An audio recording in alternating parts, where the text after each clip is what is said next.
Olá, gente boa, mais uma sexta no nosso Desperto Colonial. Eu sou o pastor Silas Carvalho, pastor de juventude da Igreja Batista em Jardim Colonial, e durante esse tempo nós estamos olhando algumas lições que aprendemos com o Antigo Testamento. Hoje eu queria começar com você fazendo um exercício de imaginação.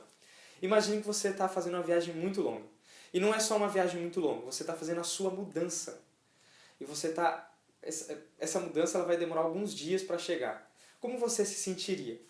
Qual seria o seu maior desejo? Qual seria o seu maior desejo durante a viagem? Eu já fiz algumas mudanças de lugares assim, eu já mudei algumas vezes de casa. E a coisa mais importante para mim durante a viagem de mudança é que eu queria chegar na minha casa nova e descansar. E aí depois pensar em colocar as coisas no lugar. Mas a primeira coisa eu queria chegar na minha casa depois daquele dia de mudança, descarregar as coisas e descansar.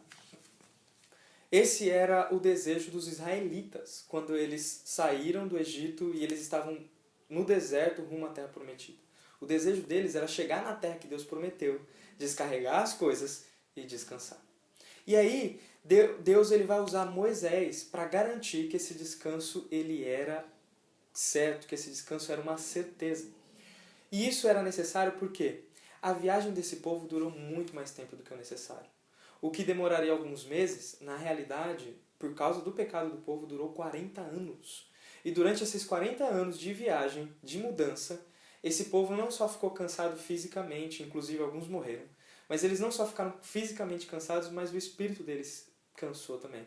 Alguns chegaram a duvidar se o Senhor os levaria ou não. E então Deus usa Moisés para dizer: há um descanso certo para o meu povo. Olha só o que ele vai dizer em Gênesis capítulo 2, do versículo 1 ao versículo 3. Desse modo, completou-se a criação dos céus e da terra e de tudo que neles há.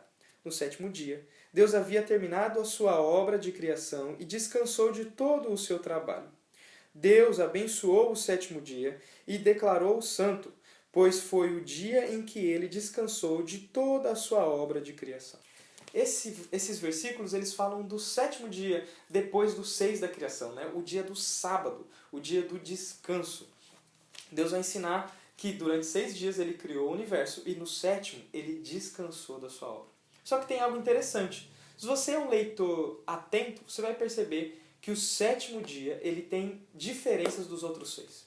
Durante todos os outros 6, tem o modo como Deus cria, ele se repete. E Deus disse, Deus disse, Deus disse, Deus disse. No sétimo dia, não vê Deus falando nada, né? A não ser abençoando e santificando o sábado. Mas ele não diz nada, ele descansa. E além disso, durante os 6 dias, tem um momento em que o dia acaba. E no final de cada dia tem assim: e houve tarde e manhã, e acabou o primeiro dia. Houve tarde e manhã, esse foi o segundo dia. Houve tarde e manhã, até o sexto. No sábado, não tem essa fórmula que marca o fim do dia. Isso é uma ideia, o que Deus está querendo dizer ao seu povo, o povo que leria, o povo que está peregrinando para a Terra Prometida. Usando Moisés, Deus vai dizer assim: eu estou preparando um descanso para o meu povo. E um descanso que não tem tarde, manhã e termina, mas um descanso que não tem fim. Deus está preparando um descanso. A chegada na Terra Prometida, a posse da Terra Prometida, não seria só eles receberem terreno ou um novo lugar para morar. A posse da Terra Prometida, a chegada na Terra que Deus prometeu, seria um tempo de descanso e de intimidade com o Criador.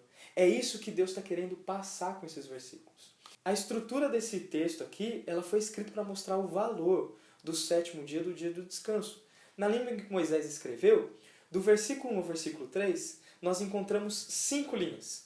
E dessas 5 linhas, as 3 centrais, no idioma em que Moisés escreveu, elas são registradas com 7 palavras, nas quais as palavras centrais são sétimo dia, sétimo dia, sétimo dia. Deus está querendo enfatizar esse dia.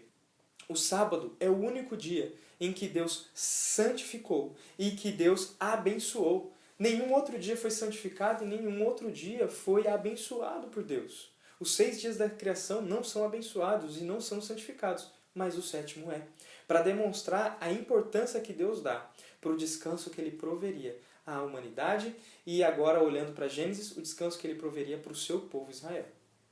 Mas, infelizmente, o pecado da nação, o pecado do povo de Israel fez com que eles não entrassem nesse descanso. Será que Deus cancelou o descanso do seu povo? E olhando para isso, eu queria mostrar que Deus ele não só tinha um descanso reservado para aquela nação, mas ele tem um descanso reservado para você e para mim. Por meio de Jesus, nós temos um descanso reservado. Olha só o que o autor de Hebreus, lendo Gênesis, ele vai interpretar, como ele vai interpretar esse versículo de Gênesis à luz de Jesus Cristo. Hebreus capítulo 4, olha só o que ele vai dizer. Assim, uma vez que permanece a promessa de que entraremos no descanso de Deus, devemos ter cuidado para que nenhum de vocês pense que ele falhou. Porque essas boas novas também nos foram anunciadas como a eles, mas a mensagem de nada lhes valeu, pois não receberam com fé e não se uniram àqueles que ouviram. Pois nós, os que cremos, entraremos em seu descanso. Se Josué lhes tivesse dado descanso, ou seja, o povo entrou na terra prometida. O povo entrou no lugar em que Deus estava preparando o descanso. Olha só, se Josué lhes tivesse dado descanso, Deus não teria falado de outro dia, de um descanso por vir. Logo, ainda há um descanso definitivo à espera do povo de Deus. Deus ele está preparando um descanso definitivo para a gente. É interessante no Antigo Testamento que o sábado ele era um dia sagrado. E esse dia ele era o sinal da aliança entre Deus e o povo. E assim como Deus trabalhou 6 dias e descansou no 7º, o povo dele tinha que trabalhar 6 dias e descansar no 7º. Nós, enquanto aguardamos o descanso eterno, nós aqui na terra devemos imitar o nosso Criador.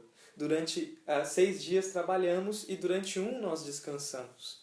Essa é a ideia de Deus quando Ele institui a lei do sábado, né? Nós sabemos que por causa de Jesus nós não somos obrigados a guardar um dia sagrado. Na realidade, todos os dias são sagrados em Jesus. Mas a ideia de que devemos imitar o nosso Deus, o nosso Senhor ainda permanece. O nosso Senhor é um Deus trabalhador e por isso nós devemos ser trabalhadores. Nós devemos lembrar que o nosso Senhor ele concluiu o universo. Isso nos ensina que se somos cristãos, pessoas que imitam o nosso Deus, nós devemos terminar as coisas que começamos. Assim como Deus terminou o universo, nós devemos fazer o máximo para terminar as nossas coisas, porque imitamos o nosso Deus.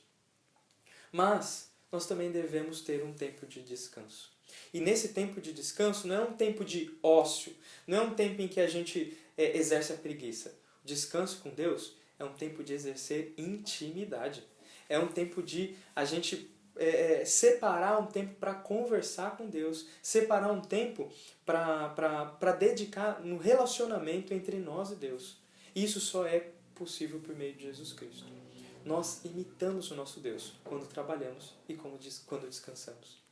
Você já parou para pensar que a sua maior atitude de fé é quando você dorme? Porque quando você dorme, ninguém trabalha em seu lugar. E você fica totalmente vulnerável. Alguém poderia vir atrás de você sorrateiramente e tirar a sua vida. Mas você dorme e entra num estado inconsciente e quando você deita e dorme, você tem esperança de que no outro dia você vai acordar. Dormir é uma atitude de fé. Porque descanso é uma atitude de fé. E eu quero te sugerir hoje, nessa sexta-feira, já se preparar para o dia de amanhã. Talvez amanhã vai ser o seu dia de descanso, amanhã o sábado vai ser o seu dia de descanso. Mas você se preparar para ter um tempo não de preguiça, mas um tempo em que você vai dedicar um tempo para crescer em intimidade com o seu Senhor. Na esperança de que um dia Ele vai te levar para o descanso perfeito. O descanso que Ele comprou na cruz do Calvário por meio de Jesus. Um descanso em que Ele vai te levar na Nova Jerusalém, a terra prometida a qual esperamos, o céu.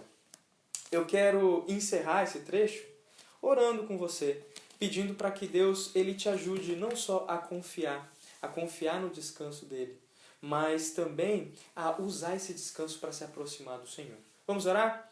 Senhor, eu quero te agradecer porque o Senhor, em Jesus Cristo, nos deu o descanso eterno. O Senhor nos garantiu o descanso eterno. Nós ainda não desfrutamos dele. E enquanto estamos nessa terra, te pedimos, nos ajude a trabalhar duro. e a ter tempos de descanso para desenvolver intimidade com o Senhor. Senhor, nos ajude, Senhor, a imitarmos o Senhor. Imitarmos o Senhor nas obras que fazemos, mas não só isso, imitarmos o Senhor no momento em que nós paramos para descansar e nos relacionarmos com o Senhor. Pai, nos prepara para o nosso dia de descanso. Em nome de Jesus. Amém. Que Deus abençoe você e sua família. Um bom final de semana e até sexta-feira que vem.